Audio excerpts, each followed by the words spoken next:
Hey, online comic book lovers out there in online land. This is Vic Martino, and I promised you in the last video when I was talking about Dell Comics and Gold Key Comics.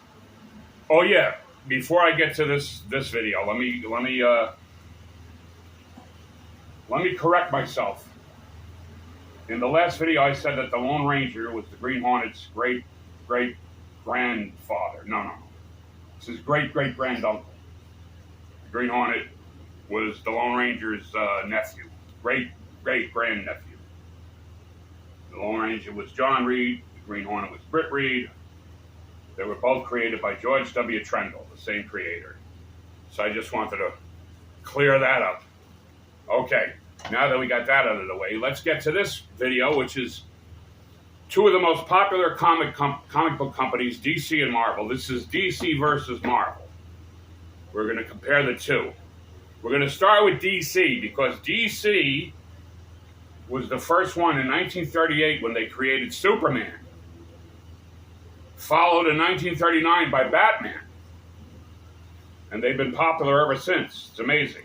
You can come up with something so simple, Superman, Batman, Mickey Mouse, Donald Duck, and make millions of dollars. Why didn't I think of that? All right, now, look at these. Matter of fact, if you look closely, you'll see 80-page giant for 25 cents. All right, now this is the Justice League of America. That's when DC put all their superheroes together, or most of them, most of the popular ones. Here's an interesting comic book, superheroes, and you got all the famous Superman, Batman, Wonder Woman, Flash, Green Lantern, Green Arrow, Hawkman. Those are some of the DC superheroes. Oh, here's some more in the back. And then Marvel came out in the 60s. It used to be Timely Comics in the 40s, something like that. But it wasn't Marvel, but a lot of the people that worked for Marvel used to be with Timely.